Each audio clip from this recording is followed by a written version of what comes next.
So a friend of mine posted this article, 10 Questions for Every Atheist, on my wall on Facebook, and I thought about replying to the questions in the article in comments, but that seemed like a lot of typing, and I thought it might be more interesting to just make a video. So here we go. I'm going to go through the article, through all the questions, and just answer them right here on camera. So the article is 10 Questions for Every Atheist from the website todaychristian.net. The subheading reads, Some Questions Atheists Cannot Truly and Honestly Really Answer, really is in all caps, which leads to some interesting conclusions, ... So good sentence structure right off the bat. Anywho, number one is, how did you become an atheist? I didn't become an atheist. I was born an atheist, as is every other infant on this planet. Infants and babies don't possess the mental capacity to know whether or not there is something as abstract as a God. I mean, they haven't even developed language or anything else yet. So already, right off the bat, I don't like the phrasing of this question. I'll admit there are plenty of people out there who were, in my view, born atheists, and as they were raised, became Christians or Muslims or any other religion, and then later in life decided to denounce their religion and become an atheist in that sense. That didn't happen to me. I wasn't raised to not believe in God any more than I was raised to believe in God. I was kind of left to come to my own conclusions on this subject as I was growing up. So, how did I become an atheist? By being born? But a more accurate answer, I suppose, what you might be looking for, is I became an atheist when, as I grew up and observed the influence that religion has on our planet, on our species, all over the world, different religions, it just seemed like the most logical conclusion for me to become an atheist. I could go into more detail, but I'll probably end up doing that as I answer the remaining questions on this article. So we'll leave it at that for number one. How did I become an atheist? I was born an atheist, and I decided to stay that way. Number two, what happens when we die? So here I'll go back to the subheading of the article where it says, Some questions atheists cannot truly and honestly really answer, which lead to some interesting conclusions. I'm fixing the bad grammar for the subheading there, by the way. Yeah, I can't answer this one beyond the obvious scientifically provable, our body ceases to function, we get buried in the ground, or we get cremated, or whatever. If anything happens to our spirits after we die, or anything like that, I don't know. That's the answer.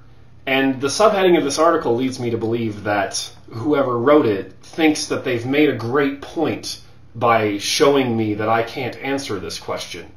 But in my view, nobody can answer this question definitively. There are millions, billions of people out there with different faiths who think that they can answer this question with 100% certainty. But the very fact that different religions have different views of what happens when we die, karma, reincarnation, heaven, hell, whatever, different variations of those, shows that nobody really knows for certain. I'm aware that many people think they do, but the conclusion I came to is that no one knows this. It makes people uncomfortable to not know this, so they make up an answer and convince themselves so strongly in their own head that it's the only possible explanation that they think they know the answer and everybody else is wrong. People in other faiths who have other answers, or atheists like myself who just believe, I don't know what happens and that's okay, and there's no shame in admitting that us as humans, we don't have the answers to everything. So what happens when we die? I don't know. And that's not me losing that argument. That's just me being realistic. If other people want to make up answers to that question so they can feel better, so they can be less scared of death, fine. But I would argue that they don't know any more than I do. They've just convinced themselves that they do. Number three, I really can't believe this is on the list, but here it is. What if you're wrong, and there is a heaven, and there is a hell, and hell is in all caps, as if that's supposed to scare me a little more. This is Pascal's wager. This is one of the most common questions that believers like to ask atheists. And there's one extremely simple answer to it, regardless of what faith you happen to be. I'll phrase my answer as if I'm directing it at a Christian, but this would work for any other faith as well. What if you're wrong about any of the other gods that exist or have ever existed throughout the history of humanity? You believe in Jesus Christ as your Lord and Savior? What if you're wrong? What if Allah is the real God? What if Zeus and Thor are the real gods? Then everything you're dedicating your life to is going to end you up in their versions of hell anyway. This question doesn't even really deserve a response. I mean, any religious person who's committing themselves to one particular faith, they're taking this same chance. What if they're wrong about every other faith on the planet? So, to me, it just makes more sense to say, well, probably they're all wrong. So, okay, number 4. Without God, where do you get your morality from? Another very common question that atheists get asked. I get my morality from my conscience, from my empathy, from how I was raised, from my parents, from my friends, from society on the whole. I don't know if I even need to go any farther with that. I know religious people like to make the argument that human beings couldn't have morality without some deity bestowing it upon them, but that argument makes no sense to me. Human beings have evolved to be empathic creatures. The way we interact and communicate with each other, we are able to tell when another human is upset or angry or sad or grieving or anything else. So I get my morality from feeling a connection to other human beings, from being able to observe their language, their body language, their facial expressions, everything else. And above all else, just my own conscience is where I get my morality from. My own sense of what I would be okay with doing and not okay with doing. You know, could I live with myself if I did something that I viewed as horrible in my own morality that I've come up with in my head? No. Number 5. If there is no God, can we do what we want? Are we free to murder and rape, while good deeds are unrewarded? That's pretty much the same question as number 4. It just gets more specific into things that obviously the vast majority of human beings agree are wrong, atheists and religious people alike. Are we free to murder and rape? Well, no, we're not, first of all, because we have a legal system in place that discourages people from doing that, even people that have the urge to do it and would otherwise maybe do it because they have some sort of broken morality. But even for people that don't need the law to prevent them from murdering and raping, so the answer is pretty much the same as the previous question. Empathy, our conscience. You know, someone who murders or rapes someone and gets, let's say they get away with it, the law doesn't punish them because somehow they escape and they get away and they don't get caught. In 99% of cases, this person is going to feel a tremendous amount of guilt for what they've committed. And that alone is the answer to the question. Are we free to murder and rape? Well, no, because most humans, unless something is significantly wrong in somebody's brain, are going to feel horrible about committing something like that, even if they didn't in the heat of the moment or whatever. And while good deeds are unrewarded, I'd say that's not true either. I mean, most good deeds, even if there's no monetary measurable reward, it's a reward in the sense of if you help someone else with something and you see their gratitude and gratefulness for what you did, then that's the reward for it. Again, empathy. It is pleasurable for most people to reach out and to help other people in need. Again, because we are an empathic species. I think I've exhausted enough on this question. All right, number 6. If there is no God, how does your life have any meaning? I think this is actually a rather interesting one. I think this is the question that draws people to religion in general.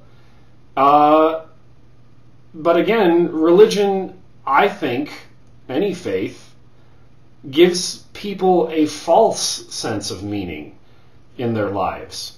It's incredibly difficult to answer the question, what is the meaning of life? Similar to the second question, what happens when we die? But just because the question can't really be answered logically doesn't mean that we need to make up an answer to make us feel better about it. You know, I've often pondered the question, as has probably every other human being on the planet, but just because I don't know what is the ultimate meaning of my life doesn't mean that I don't have the capacity to enjoy it and to try to do good in my life. Again, just like number 2, just because I haven't made up an answer doesn't mean I lose the debate. It means I'm being honest with myself when I say that I don't really know what the ultimate meaning of my one life is in the grand scheme of things, but I can live with that. I'm going to enjoy the life that I have for as long as I have it and make the most of it and try to be a good person without the reward of heaven or the punishment of hell looming over me. Number 7, where did the universe come from?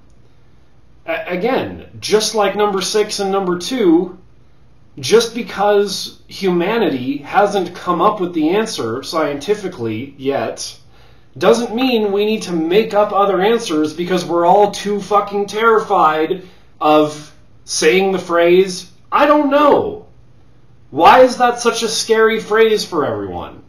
Why does using that phrase in the eyes of a religious person mean that I or any other atheist has admitted that we're wrong or that that our way of life isn't as good as theirs?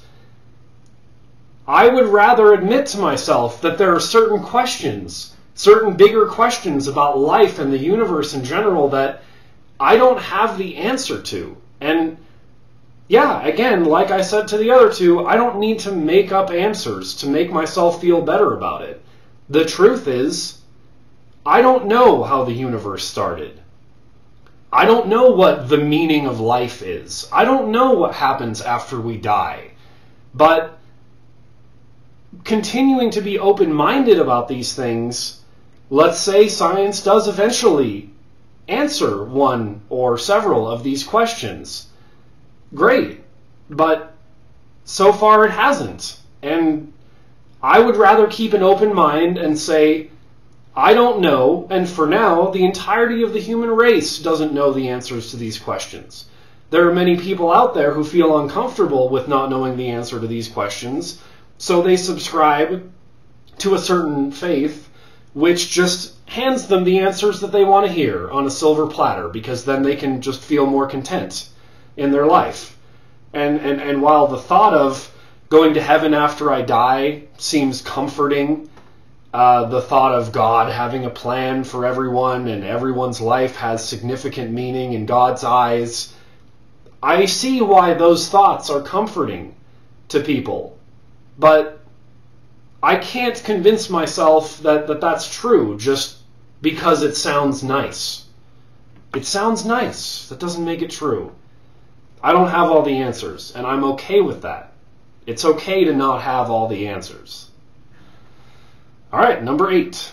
What about miracles? What all the people who claim to have a connection with Jesus? I think they missed a word there. What about all the people who claim to have a connection with Jesus? What about those who claim to have seen saints or angels? Okay, there's examples all over society of people seeing, hearing, experiencing, whatnot, whatever they desperately want to see or experience or believe that's in line with their already in place system of beliefs. You never hear about a Christian who suddenly felt this connection with Allah. You never hear about a Muslim who suddenly felt a connection with Jesus. Why? Because the mind sees and hears and experiences what it wants to. If you already have a very narrow worldview of humanity and God and whatever else, you've already decided what your set of beliefs is, then of course everything you perceive in life, you're going to view it from an angle where it coincides with what you already believe, because you so desperately want to continue to believe it. All right, number 9. What's your view of Dawkins, Hitchens, and Harris? I think it's really weird that they included this one. They're, of course, talking about Richard Dawkins, Christopher Hitchens, and Sam Harris, 3 notable, I guess, atheists in the atheist community. Christopher Hitchens has passed away. My views on these 3 men are fairly irrelevant. Like, whether I like them or not, or agree with them or not, they're just other people who have come to the same conclusion that I have, that religion in general, any one of them, makes no sense, and it makes much more sense to go through life being open-minded and realistic about the life you're experiencing than to subscribe to a very narrow worldview from early on in your life and go through the rest of your life being closed-minded to things that you could potentially learn and experience and grow from that you won't grow from if you subscribe to a narrow-minded point of view from early on in your life. My view of these 3 men, I like what I've heard all 3 of them say in interviews and whatnot. Christopher Hitchens was kind of an asshole at times. I still agreed with what he was saying. I see the point of many theists when they point out that he has been a bit of an asshole in a lot of interviews, but I still agree with his views. Maybe I don't agree with his approach of how he got those views across in certain interactions. Richard Dawkins and Sam Harris, I agree with them. This question is irrelevant. You know, that's like asking a Christian, well, what do you think of these other Christians? See, I proved my point. Like, what point are you going to prove by that? So let's move on from that question. I don't know why that's part of it. Number 10. If there's no God, then why does every society have a religion? I think it is absolutely fantastic that they ended on this one, because I feel like this question really proves my point, and every atheist's point, more than the point that the person who wrote this article was trying to make. If there is a God, so here's the question. If there's no God, then why does every society have a religion? My question, as a response to that question, is if there is a God, then why does every society have a different religion? You see it all over the world. Different religions in different regions of the world, right? If there was one true God that really connected with people and performed miracles and whatnot, we would see people popping up all over the planet believing in the same God. But that is not what dictates what God people believe in. They believe in the God of their region. They believe in the God that their parents believed in. The God that their parents taught them to believe in from a young age. And that point right there sums up a lot of it for me in general. It just doesn't make sense to me that a member of any one of these religions can feel so certain that they've got it right and everybody else has it wrong. All you have to do is look at the geographical statistics of which religions are prevalent in which areas of the world to see that, oh yeah, obviously, geography and where you were brought up determines what religion you are going to be, if any, 99% of the time. Of course, you can point to a couple of exceptions, but 99% of the time this is the case. And I look at that fact for 10 seconds and I can come to the obvious conclusion that, okay, people are uncomfortable with not having the answers to some of the questions listed above, like the meaning of life and what happens after death and, where did the universe come from, really abstract questions of that nature. So different cultures made up different answers for these questions. Some similar, some different, but they all just made up answers to make themselves feel better. And then society in that area, if a certain religion caught on and a lot of people believed it, they passed it on to their children, and though their children passed it on to their children, and that's how it happened in every area of the world. If there were people of different religions just sprinkled throughout the planet, just intermingled and interspersed with each other, then there might be some kind of argument to be made, but the fact that geographical location 99% of the time determines what faith you are going to be if you decide to be affiliated with any particular faith really proves my point more than anything. So I really have to thank the writer of this article for this last question. If there is no God, then why does every society have a religion? Because people are uncomfortable with not knowing the answers to these big questions, so they make them up. That's the answer, and they cling to these answers because it makes them feel better. And it makes them feel better, and then they have kids. And they want their kids to feel better too, of course they do, and they believe it wholeheartedly themselves, so of course they pass it on.